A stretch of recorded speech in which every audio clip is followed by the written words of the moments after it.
The massive alien fleet appeared at the edge of Earth's solar system like a metal storm cloud. 300 ships of different shapes and sizes hung in the black of space, their hulls gleaming with strange lights and energy patterns. Some looked like giant crystals, others like twisted metal trees, and a few resembled living creatures made of steel and glass. Ambassador Zexathera stood on the bridge of the largest ship, watching Earth through the main viewing screen. The small, blue planet looked so peaceful, spinning slowly in the darkness. Zexathera's 6 arms moved in patterns that showed confidence and authority. As the leader of this diplomatic mission, he had done this many times before. Every new species they encountered followed the same pattern: shock, fear, then quick surrender when they saw the power of the Galactic Confederation. "Send the standard message," Zexathera told his communications officer. "Tell them we come, in peace, but they must understand their place in the galaxy." The message went out in hundreds of languages, broadcast on every frequency the humans might be using. It was simple and clear. "People of Earth, you are now part of the Galactic Confederation. Prepare to receive our terms." Hours passed. The alien fleet waited, expecting panic, desperate messages, or frantic military preparations. Instead, they received a single, calm response. "Hello, friends from the stars. This is Captain Sarah Chen of the Earthship Endeavor. We would like to meet with you and discuss this situation. May we approach your flagship?"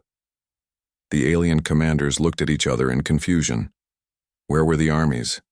Where were Earth's warships? Through their powerful scanners, they could see only one small vessel leaving Earth's atmosphere.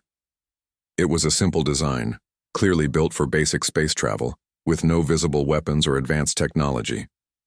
"Sir," said the scanning officer, his voice filled with disbelief, "their ship appears to be powered by chemical rockets. The hull is made of basic metal alloys. I detect no energy shields, no plasma weapons, nothing that suggests advanced military capability." Zexathera's confidence grew. "Of course, they are primitives just as our scouts reported. Allow them to approach, but keep our weapons ready. This might be some kind of desperate attack." The Endeavor slowly made its way toward the alien flagship. As it got closer, the aliens could see it was even more basic than they had thought. Paint was chipped in places, and the design looked like something built in a factory rather than grown in biotanks or shaped by energy fields. When the ship docked, only 3 humans came aboard. Captain Sarah Chen was a woman of average height with short dark hair and calm brown eyes. She wore a simple blue uniform with no decorations or signs of rank beyond a small badge. Behind her walked 2 other humans, 1 man, 1 woman, carrying nothing but small bags. The aliens had prepared a grand reception chamber with dozens of their most impressive species. Warriors in powered armor stood at attention. Diplomats from 100 worlds filled the room with their exotic forms and technologies. Energy fields crackled in the air, and translation devices hummed with power. Captain Chen walked into this display of galactic might and smiled politely. "Thank you for meeting with us. I hope our journey wasn't too much trouble." She carried only an old leather briefcase and a metal container that their scanners identified as holding some kind of hot liquid. No weapons, no armor, no visible technology, beyond what appeared to be a basic communication device. "I am Ambassador Zexathera," the alien leader announced, his voice booming through translation systems. "I speak for the Galactic Confederation, representing over 10,000 worlds and 1 trillion beings." "Pleased to meet you," Captain Chen replied, extending her hand in what the aliens recognized as a primitive greeting gesture. "I'm Captain Sarah Chen, representing Earth and all humanity. Would you like some coffee? It's quite good." The casual offer caught the aliens off guard. Here they were, displaying the might of galactic civilization, and this human was offering them a drink, as if they were neighbors meeting over a fence.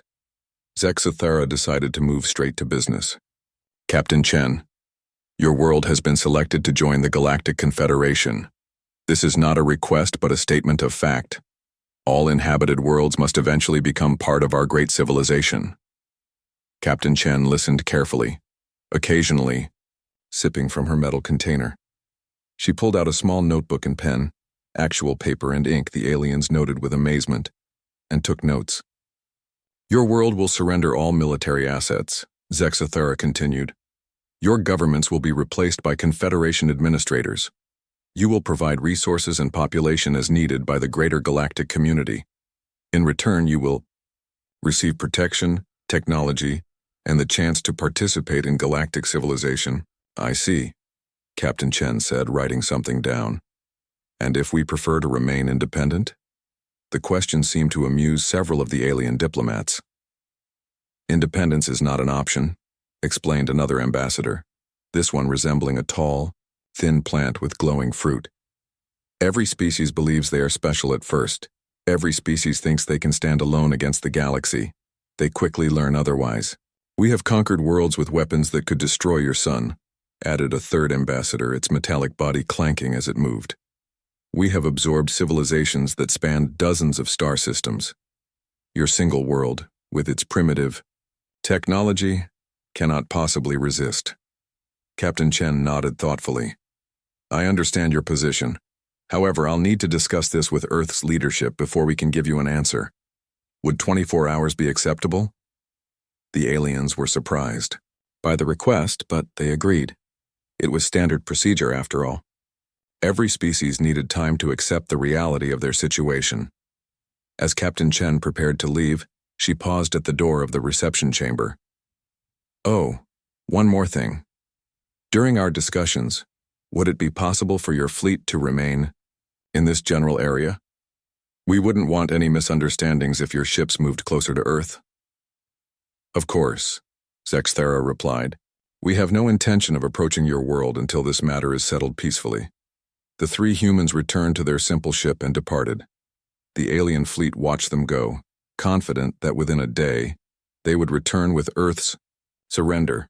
Another successful first contact, Zexathera told his staff. They seem more reasonable than most. No threats, no desperate displays of military power, no attempts to negotiate from a position of imagined strength. The scans confirm they have no advanced technology, reported the science officer. Their ship barely qualifies for interplanetary travel, let alone interstellar. Their bodies show no signs of genetic modification or cybernetic enhancement. They appear to be completely natural humans. Perfect, Zexathera said. Natural species are always easier to integrate.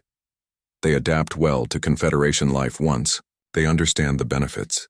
The fleet settled in to wait, their crews confident that tomorrow would bring another world into the Confederation's embrace. In the quiet of space, surrounded by the most powerful military force in the known galaxy, they felt completely secure. None of them noticed the small changes in the star patterns around them. None of their sensors detected the subtle shifts in space-time that were already beginning. They were so focused on the primitive human ship disappearing toward Earth that they missed the first signs that everything they thought they knew about humanity was wrong. The 24-hour countdown had begun, and the galaxy would never be the same. 24 hours later, the simple human ship returned to the alien flagship. Captain Sarah Chen walked back into the grand reception chamber with the same calm smile and leather briefcase. The alien ambassadors were already assembled, expecting to hear Earth surrender. Thank you for waiting, Captain Chen said politely. Earth's leadership has carefully considered your generous offer. Ambassador Zexathera leaned forward with satisfaction. And what is your answer? We appreciate the invitation to join the Galactic Confederation, Captain Chen replied. However, we must respectfully decline your current terms. The chamber fell silent. Several alien diplomats made sounds that the translation systems couldn't properly interpret. Gasps, clicks, and harmonics that suggested shock and disbelief. Sorry, Zexathera said slowly. But I don't think the translation system is working correctly. Did you just refuse our offer? That's correct, Captain Chen confirmed. Instead, we'd like to propose a different arrangement. Earth would be happy to establish diplomatic relations with the Confederation as equals. We could set up trade agreements, cultural exchanges, and mutual defense pacts. The metallic ambassador clanked forward angrily. You don't understand the situation. This isn't a negotiation between equals. You have no choice in this matter. Captain Chen opened her briefcase and pulled out a folder of papers. I understand your confusion, but Earth has studied the Confederation's expansion patterns for some time now. We've noticed that species with advanced military capabilities tend to disappear from galactic records shortly after contact. This statement sent a wave of nervous energy through the alien representatives. How could these primitives have studied anything? They barely had space travel. Your intelligence is incorrect, Zexthara said firmly. Species that join the Confederation voluntarily are treated with respect and maintain their cultural identity. Those that resist, well, resistance is futile when faced with overwhelming force. We understand, Captain Chen said calmly.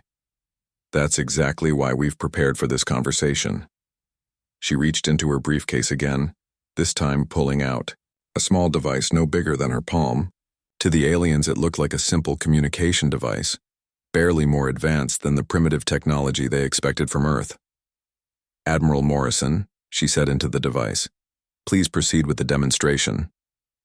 For a moment, nothing happened. The aliens waited, some looking amused at what they assumed was a desperate bluff. Then their sensor operators began reporting impossible readings. Sir, called out the scanning officer, his voice tight with confusion. I'm detecting multiple energy signatures appearing around Earth. The main viewing screen shifted to show Earth's local space. At first, everything looked normal. Then, like stars being born from nothing, points of light began appearing in the darkness. First dozens, then hundreds, then thousands. What are those? Zexthara demanded. Ships, sir, the scanning officer replied, his voice barely a whisper. Thousands of ships. The alien fleet watched in stunned silence as human vessels materialized from what their sensors had read as empty space. These weren't the sleek, advanced designs the aliens expected. Instead, they looked rough and industrial, like they had been built in factories rather than grown in biotanks or shaped by energy fields. But there were so many of them.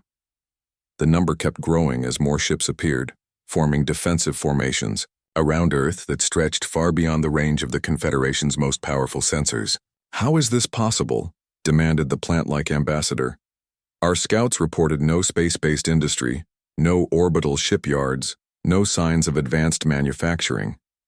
Captain Chen smiled. Your scouts were very thorough. They found exactly what we wanted them to find. A new voice came through her communication device, deep, rough, and completely calm despite the impossible situation unfolding around them. Good afternoon, representatives of the Galactic Confederation. This is Admiral Morrison of Earth Defense Command. I hope you're enjoying the demonstration so far. Zexthara's 6 arms moved in patterns that showed extreme agitation. This is impossible. Your technology is primitive. Our sensors would have detected any advanced manufacturing or fleet construction. Your sensors are excellent, Admiral Morrison replied. They detected exactly what we built them to detect. The question you should be asking is not how we hid our ships, but why you couldn't see them in the first place. The human fleet wasn't making any threatening moves. They simply existed, surrounding Earth in a protective formation that seemed to go on forever. Each ship was clearly crewed and operational, but none of them were broadcasting the energy signatures the aliens associated with advanced technology. Explain this, Zexthara ordered. What technology are you using? Captain Chen stood up and walked to the viewing screen, looking out at the impossible sight of the human fleet. The problem with your question is that it assumes we're using the same type of technology you are. Your civilization developed along certain paths, energy shields, plasma weapons, faster-than-light engines that tear holes in space-time. These are impressive achievements. She turned back to face the alien representatives. But they're not the only ways to solve these problems. The scanning officer was frantically working at his station. Sir, I'm trying to analyze their technology, but I'm getting readings that don't make sense. Their ships seem to be moving through space-time itself rather than around it. And their stealth systems, it's like they're not hiding from our sensors, so much as existing in a different layer of reality. That's not possible, the metallic ambassador stated. We've encountered thousands of species across hundreds of thousands of years. Technology follows predictable patterns. There are laws of physics that cannot be broken. Admiral Morrison's voice came through the communication device again, and there was something like amusement in it. You're absolutely right about the laws of physics. We haven't broken any of them. We've just found different ways to work with them. The human fleet continued to grow as more ships appeared. Some were massive vessels that dwarfed even the largest Confederation battleships. Others were small and sleek, moving in formations that suggested they were far more maneuverable than anything the aliens had ever seen. We've been watching your expansion for several years, Captain Chen continued. Your scouts are very good, but our deep space monitoring stations have been tracking Confederation movements throughout this entire sector of the galaxy. Deep space monitoring stations? Zexathera repeated weakly. We detected no such installations. Of course not, Captain Chen replied. Why would you detect something that wasn't broadcasting any energy signatures you would recognize as artificial? The implications of what she was saying began to sink in among the alien representatives. If humanity had been watching them for years, if they had built a fleet this large without being detected, if they had technology that worked in ways the Confederation couldn't understand? You're primitives, the plant-like ambassador said, but its voice lacked conviction. You don't even have faster-than-light travel. We don't have faster-than-light travel that works the way yours does, Captain Chen corrected gently. But we do have ways of getting from one place to another that don't require tearing holes in space-time. They're just different. The human fleet had stopped growing, but the number of ships was staggering.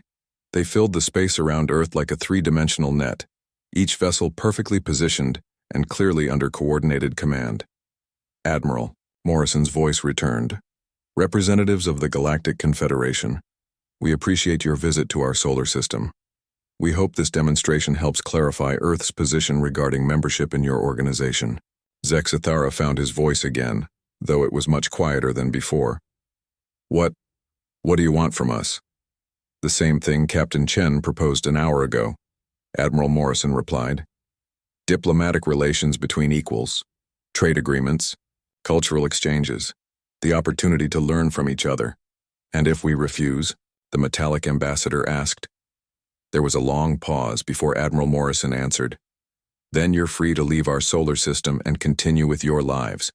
We have no interest in conquest or expansion into Confederation space.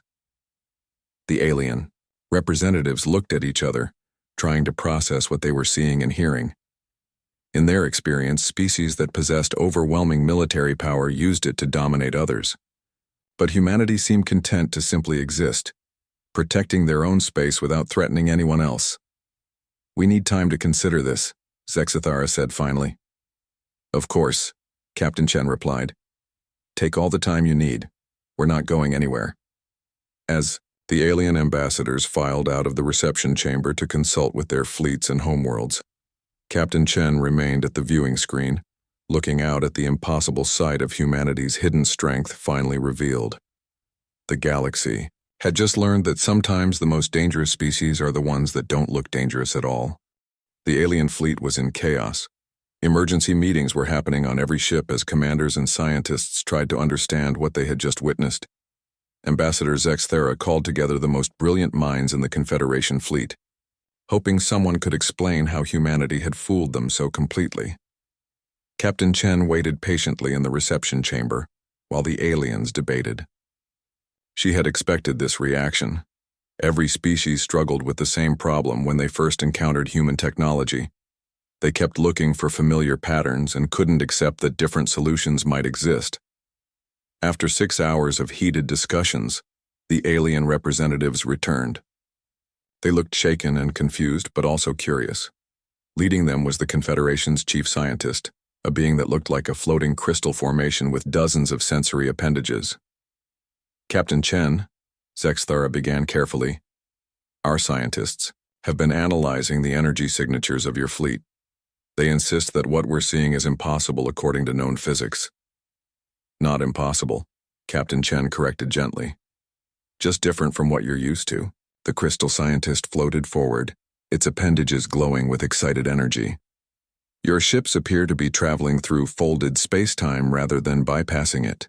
This should require energy levels equivalent to multiple stars, yet our Sensors detect almost no energy emissions at all. Captain Chen nodded. Your analysis is correct. We do fold space-time for travel. But you're making an assumption about energy requirements based on your own technology. She activated her communication device again. Admiral Morrison, could you explain our travel methods to our guests? Admiral Morrison's voice filled the chamber, still calm and patient despite the extraordinary circumstances. The Confederation uses what we call brute force, faster-than-light travel. You tear holes in space-time and force your way through. It's effective, but it requires enormous amounts of energy and creates detectable disturbances. The alien scientists listened intently, their various sensory organs focused on every word. Humans took a different approach, Admiral Morrison continued. Instead of forcing our way through space-time, we learned to work with it. Space-time wants to fold. It's constantly trying to collapse back into the conditions that existed before the Big Bang. We just help it along. The crystal scientist's appendages flickered rapidly, the equivalent of excited note-taking. But the energy requirements are much smaller when you're working with natural forces instead of against them, Admiral Morrison explained. It's like the difference between swimming upstream and floating downstream. Same destination, completely different energy needs. Captain Chen pulled out her notebook and drew a simple diagram. Your ships push against the universe to go faster than light. Our ships convince the universe to bring destinations closer together. The end result looks the same from the outside, but the methods are completely different. This explanation sent ripples of understanding through the alien representatives. Several of them began talking excitedly in their own languages, causing the translation systems to overload with overlapping conversations. But your stealth technology, the metallic ambassador interjected. How did you hide an entire fleet from our sensors? We didn't hide from your sensors, Captain Chen replied. Your sensors work perfectly. They detected exactly what we wanted them to detect, Admiral Morrison's voice returned. The Confederation looks for certain signatures. Energy fields, exotic matter, quantum disturbances. These are the byproducts of your technology. So you assume they're the byproducts of all advanced technology. Our ships don't produce those signatures because they don't need to, Captain Chen added. We solved the same problems using different methods. She stood and walked to a display panel on the wall. With permission from the alien crew, she called up a holographic representation of one of the human ships. This vessel uses what we call negative space construction, she explained. Instead of building armor that blocks energy weapons, we built hulls that redirect energy around them. Instead of generating power with fusion reactors, we harvest energy from the quantum foam that exists everywhere in space. The plant-like ambassador made a sound like rustling leaves. Quantum foam harvesting has been theorized for millennia, but every civilization that tried it failed. The energy density is too low for practical use. Too low for your power needs, Captain Chen agreed. But we designed our technology to work with low energy densities from the beginning. It's more efficient to change your requirements than to fight the universe, Admiral Morrison added. Your civilization spent thousands of years developing high-energy solutions to technological problems. We spent hundreds of years developing low-energy solutions to the same problems. Both approaches work, but they produce completely different results. The implications were staggering. If humanity had developed an entirely different technological path, one that was nearly invisible to conventional sensors and required a fraction of the energy, what else had they achieved? Your bodies, the crystal scientist said suddenly. Our bioscanners detected no cybernetic implants, no genetic modifications, no technological enhancements. Yet your cognitive abilities and physical capabilities seem far beyond baseline human norms, Captain Chen smiled. Again, you're looking for familiar patterns. The Confederation enhances biology by adding technology to it. Implants, mechanical parts, artificial organs. We took a different approach. Which is? Zexthera asked, though he wasn't sure he wanted to hear the answer. We enhanced the biology itself, Admiral Morrison explained.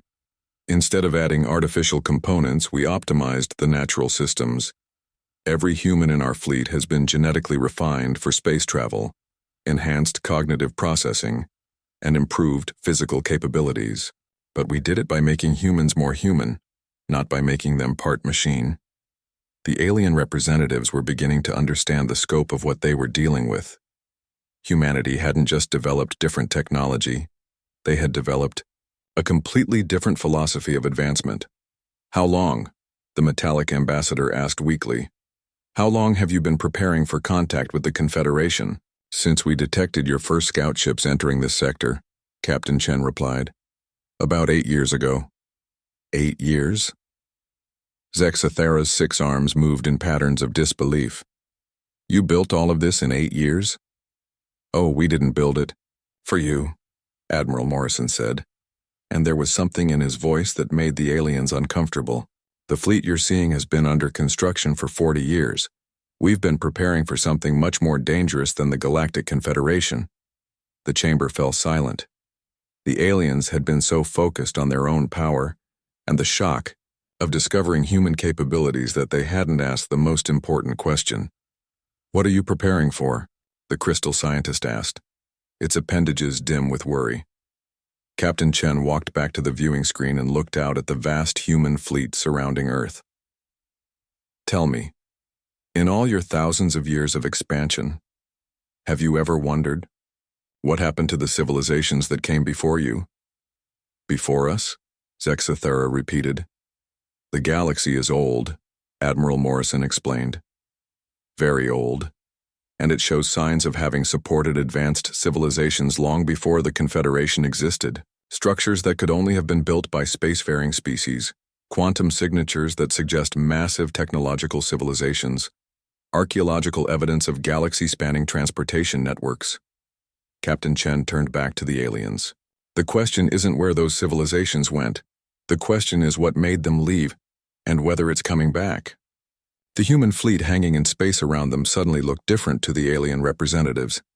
It wasn't just a defensive force protecting Earth. It was preparation for something that had already happened before, something that might happen again. "You've been watching the galaxy's edge," the plant-like ambassador said, understanding beginning to dawn. "Your deep space monitoring stations aren't just watching the Confederation," Captain Chen confirmed. "We've detected disturbances in the intergalactic void. Something big is moving in this direction, and it's been coming for a very long time." The aliens had come to Earth expecting to find primitives to dominate. Instead, they had found guardians, preparing to defend the entire galaxy from a threat they hadn't even noticed. The universe had just become a much more dangerous and complicated place.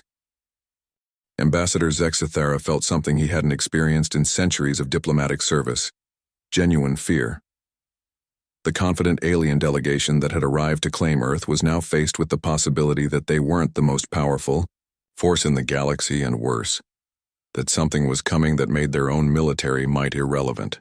"Show us," he said quietly. "Show us what you've detected." Captain Chen nodded to Admiral Morrison through her communication device. The main viewing screen shifted away from the human fleet to display a 3-dimensional map of the galaxy. Thousands of points of light represented star systems, trade routes, and Confederation territories. "This is what the galaxy looks like to your people," Admiral Morrison's voice explained. "Stable, expanding, with clear boundaries and understood threats."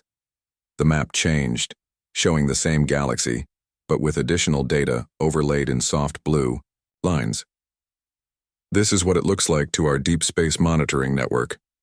The blue lines formed patterns that the aliens had never seen before, vast geometric shapes that spanned thousands of light years, connecting distant star systems in ways that suggested deliberate construction. "These are the remains of transportation networks," Captain Chen explained. "Quantum tunnels that once allowed instant travel across the entire galaxy. They were built by civilizations that existed millions of years before the Confederation formed." The crystal scientist's appendages flickered rapidly as it processed the implications. "We've detected some of these quantum anomalies, but we assumed they were natural phenomena." "Natural phenomena don't form perfect geometric patterns," Admiral Morrison replied, "or connect uninhabited star systems in strategic formations." The map zoomed out further, showing not just their galaxy but the neighboring ones as well. The same blue patterns appeared in galaxy after galaxy, all connected by faint lines that stretched across the empty space between stellar clusters. The network spanned multiple galaxies, Captain Chen continued. Whatever built it had technology that makes both our civilizations look primitive. But about 2 million years ago, it all went silent at once. Zexathera studied the display with growing unease. A coordinated shutdown across multiple galaxies suggests something forced them to leave, Admiral Morrison finished, or something destroyed them all simultaneously. The viewing screen shifted again, this time showing the edge of their galactic cluster. Strange distortions in space-time were visible as rippling patterns in the darkness between galaxies. 6 months ago, our monitoring stations detected these disturbances, Captain Chen said. They're moving in this direction, and they're accelerating. The metallic ambassador clanked forward to get a better view. What are they? We're not certain, Admiral Morrison admitted. But the energy signatures are unlike anything either of our civilizations has ever encountered. The disturbances are large enough to affect entire star systems, and they're moving in formation. The plant-like ambassador made worried rustling sounds. Formation implies intelligence. You believe whatever destroyed the ancient civilizations is returning? We believe something is coming, Captain Chen replied carefully. Whether it's the same force that caused the ancient civilizations to disappear, or something else entirely, we don't know. What we do know is that it's big, it's intelligent, and it's headed this way.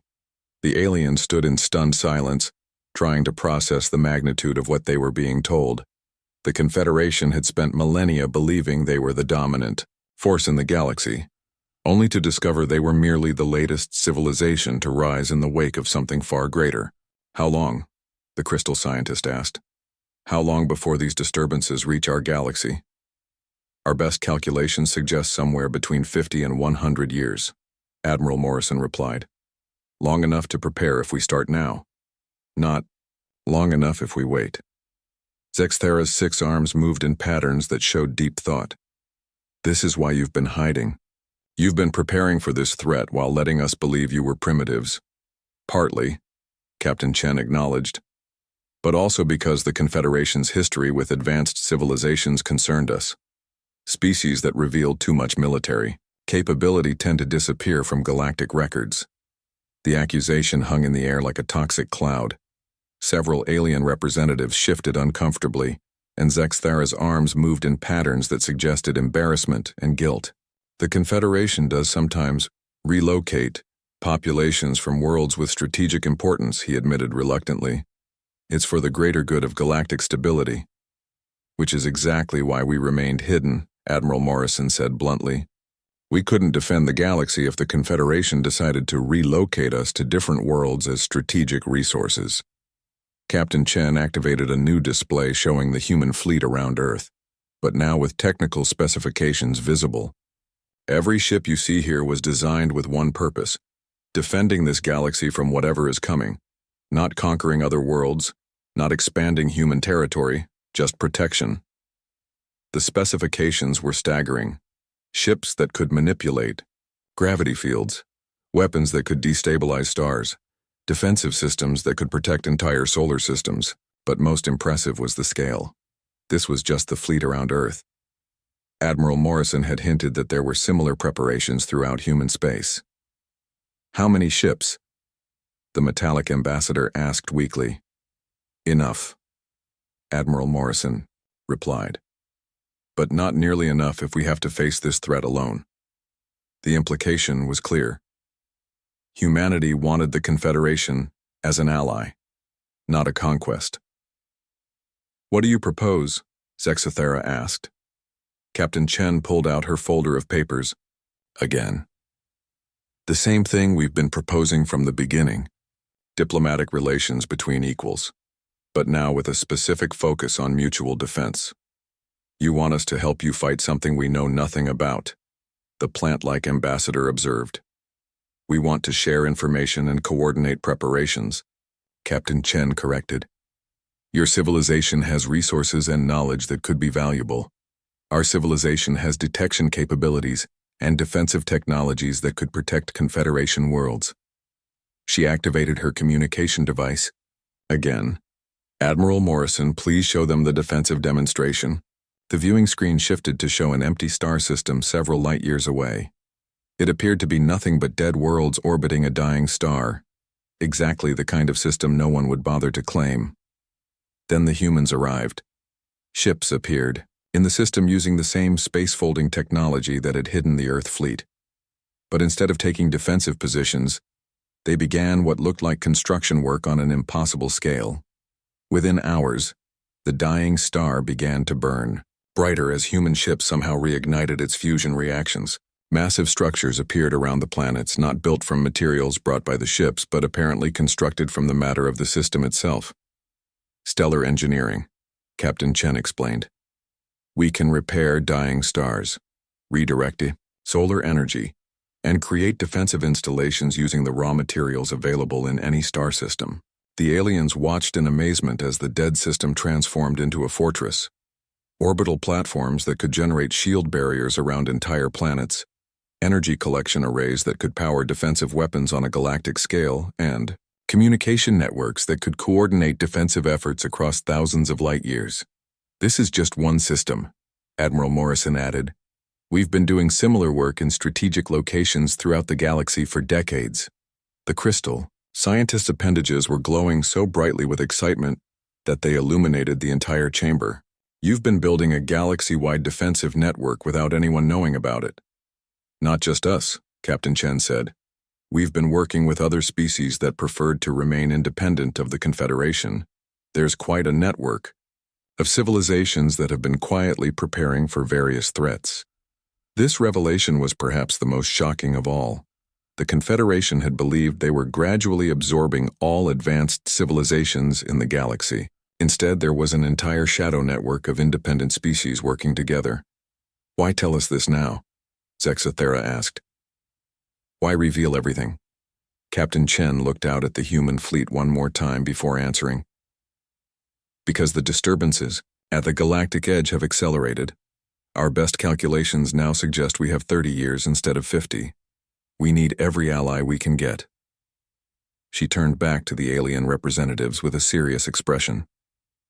And because, despite your expansion policies, the Confederation represents trillions of beings who deserve to be protected from whatever is coming. The choice was clear. The aliens could continue trying to dominate the galaxy while ignoring the approaching threat, or they could join the defensive preparations and help protect everyone. The fate of the galaxy hung in the balance, and humanity had just offered the Confederation a chance to be heroes instead of conquerors. The silence in the reception chamber stretched for several minutes as the alien representatives tried to absorb everything they had learned. Their understanding of the galaxy, their place in it, and their future had been completely transformed in less than a day. Ambassador Zexathera was the first to speak, his voice much quieter and more humble than when he had first arrived. Captain Chen, if we were to consider this alliance, what would the Confederation need to do? First, stop the forced relocations and absorption policies, Captain Chen replied immediately. Every species that gets broken up and scattered across different worlds is one less coherent civilization that can contribute to galactic defense. The metallic ambassador clanked uncomfortably. Many of those policies exist for good reasons. Some species are naturally aggressive, others refuse to cooperate with galactic standards. Admiral Morrison, Captain Chen said into her communication device, could you share the files on species adaptation? Of course, Admiral Morrison replied. The viewing screen displayed data that made several aliens gasp in recognition. These are species that the Confederation classified as impossible to integrate, Admiral Morrison explained. The Zephyrians were too violent. The crystalline collective refused to abandon their hive mind structure. The Voidwalkers couldn't survive in normal atmospheric conditions. The display showed current status reports on all these species.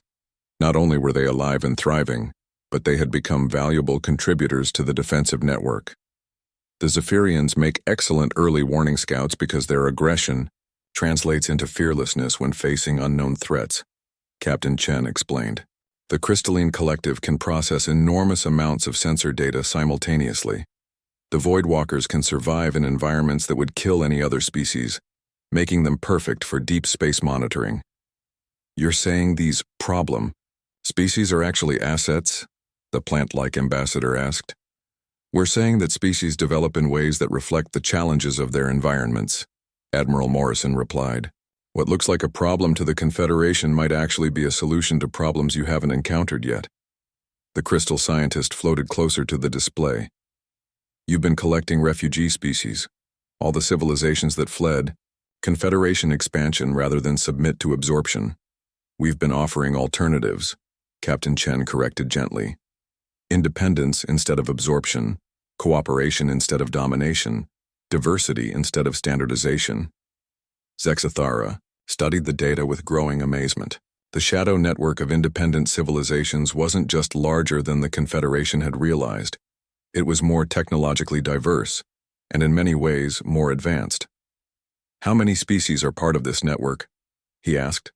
Currently about 3,000 civilizations of various sizes, Admiral Morrison replied. Some are single-world cultures, others span multiple star systems. All of them chose independence over Confederation membership. The number was staggering. The Confederation had believed they were gradually absorbing all advanced life in the galaxy, when in reality they had been driving thousands of species into a competing alliance. And they all agreed to help defend the galaxy? The metallic ambassador asked. They all agreed that survival requires cooperation, Captain Chen replied. When you're facing an existential threat, old political differences become less important. She activated a new display showing the galaxy-wide defensive preparations. The scope was breathtaking. Monitoring stations in dead space between star systems, communication networks that could coordinate responses across thousands of light years, and defensive installations that could protect entire sectors. This is what we've built together, she continued. Not to conquer or dominate, but to protect. Every species contributed what they do best.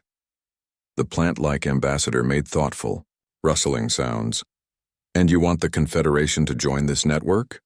We want the Confederation to survive what's coming, Admiral Morrison said bluntly. Whether you join the network or develop your own defensive preparations doesn't matter to us. What matters is that when the real threat arrives, we're all ready for it. Captain Chen pulled out her communication device one more time. Admiral, could you show them the latest sensor data from the Galactic Edge? The viewing screen shifted to display the most recent readings from humanity's deep space monitoring stations. The disturbances they had detected were definitely getting closer, and the scale was becoming clear. Each of these disturbances is approximately the size of a star system, Admiral Morrison explained. They're moving in perfect formation, they're accelerating, and they're headed directly for the galactic core where most advanced civilizations are concentrated. How many? The crystal scientist asked, though its appendages had dimmed with worry.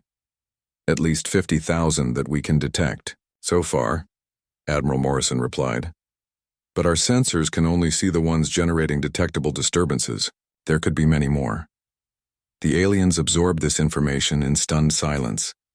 50,000 system-sized disturbances moving in formation represented a threat beyond anything they had ever imagined. What's your assessment of our chances? Zexathara asked quietly. If the galaxy remains divided? Almost zero, Admiral Morrison admitted. If we work together and share resources and knowledge? Unknown, but at least possible. Captain Chen stepped forward with a final proposal. Here's what we suggest. The Confederation maintains its current territories and government structure, but you stop forced absorption policies and start treating independent civilizations as allies instead of targets. She handed Zexathara a formal document from her briefcase. In exchange, you get full access to our sensor networks, defensive technologies, and early warning systems. When the threat arrives, we coordinate our response, instead of fighting separate battles. The document was surprisingly simple. A mutual defense pact with provisions for sharing technology and intelligence, but no requirements for political integration or cultural changes. You're not asking us to surrender or submit to human leadership? The metallic ambassador asked suspiciously. We're asking you to cooperate, Captain Chen replied. Humanity doesn't want to rule the galaxy. We just want to make sure there's still a galaxy to rule after whatever's coming gets here. Admiral Morrison's voice added. Besides, ruling a galaxy sounds like a lot of paperwork. We'd rather focus on the interesting technical challenges.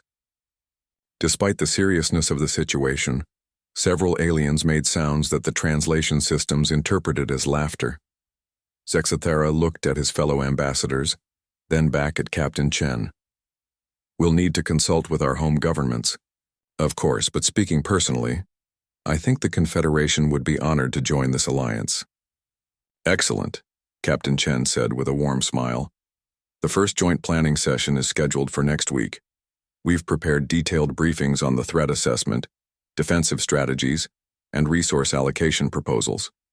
As the meeting concluded and the alien representatives prepared to return to their ships, the crystal scientist lingered behind. Captain Chen, it said quietly, may I ask a personal question? Of course. Weren't you afraid when you walked into our reception chamber surrounded by representatives of the most powerful military force in the known galaxy? Weren't you terrified? Captain Chen thought about the question seriously before answering.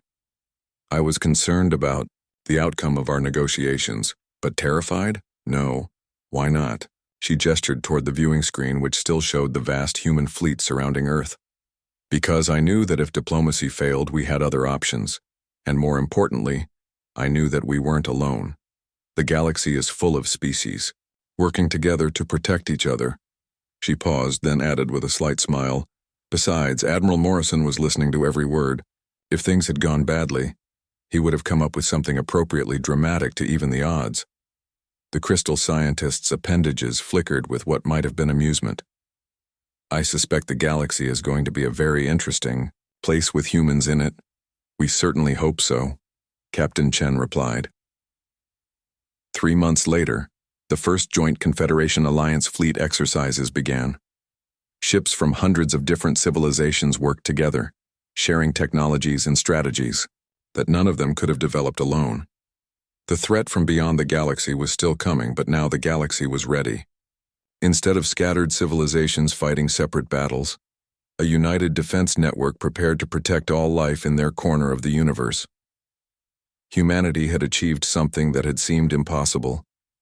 They had turned the galaxy's greatest military power from an enemy into an ally, not through conquest or domination, but by offering something more valuable than submission: hope. The galaxy would face whatever was coming together, and that made all the difference.